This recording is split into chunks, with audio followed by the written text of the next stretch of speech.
Hello everybody, welcome to the Brit and Yankee pub.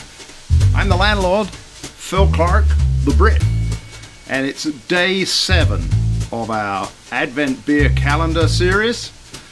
And the first beer that we're going to be looking at today is a German Marzen or Oktoberfest beer that's called Schlossbrau Jubiläumsbier 333. Now, that was a mouthful for me to say, but I got it out. Anyway, so this beer, which I'll show you the can for, proudly says 333 on it. I've got my beer glass ready. I'm going to crack it open. Marzens are typically beers that are produced in the fall and very popular at Oktoberfest, although those particular ones are usually called fest beers. There we go. Beautiful. What a pour. Nice head. I'm pouring this into my Wibby brewing glass, which is a brewery up in Longmont, Colorado, famous for their lagers. Another really good place. So let's take a look at this. Yep, nice Marzen smell. This is a historic recipe.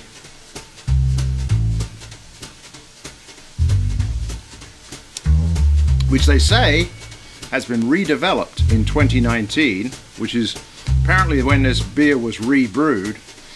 And now fans of the brewery like it so much that it's only second to their Pils beer that they brew in popularity.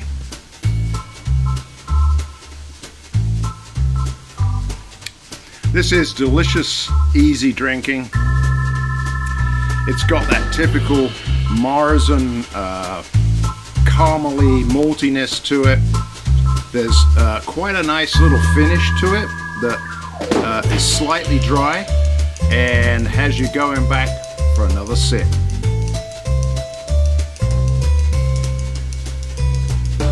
This one is absolute classic, I think a classic case of a German Marzen beer. So, happy anniversary for last year anyway. Stick around for a few minutes and then we'll come back and take a look at what's in the Brit and Yankee Advent beer calendar.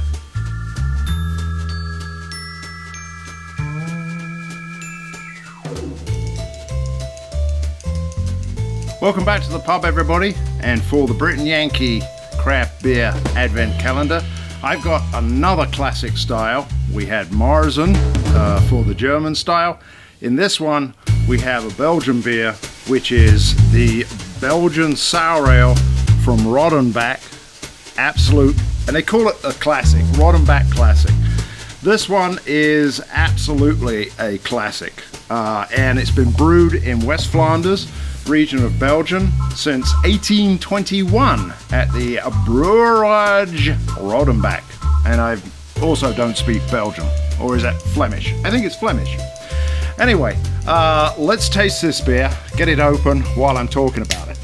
So, this beer is oak aged, and it is aged in one of the breweries, or several of the breweries, 294 oak casks, using a traditional Belgian brewing method, which blends a proportion of freshly brewed beer with beer that has been aged in large oak casks or vats called foeders, and that's spelled F-O-E-D-E-R-S but pronounced foeders. Look at that, absolutely delightful red, dark, kind of a dark browny red color. Nice head. The head is slightly pink, and I get that beautiful sour aroma that comes from it. Let's give it a taste.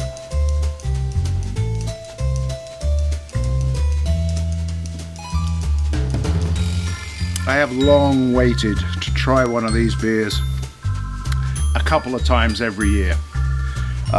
Blended by master brewer Rudy Kalea, and I probably screwed that one up too. I'm hopeless on the pronunciations.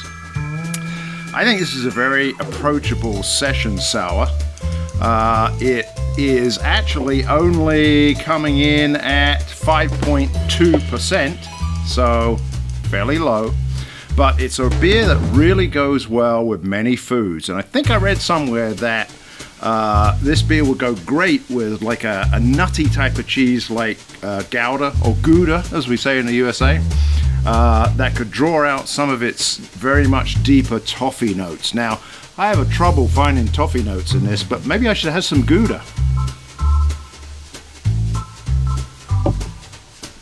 Oh, gonna savor every mouthful of that.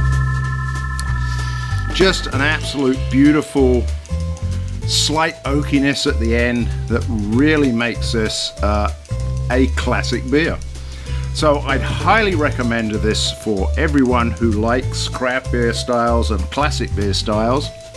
I'd also like to say that even if you don't like sours, please give this a try, because I believe this to be a baseline beer that should be drunk periodically just to reset your palate. So, where's my bell?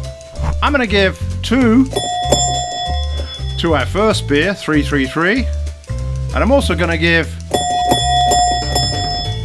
4 dings to our classic Rodenbach. Another great day, day 7 for beer calendar time. Cheers! Oh, I'm back to my lovely Rodenbach. Oh, yummy.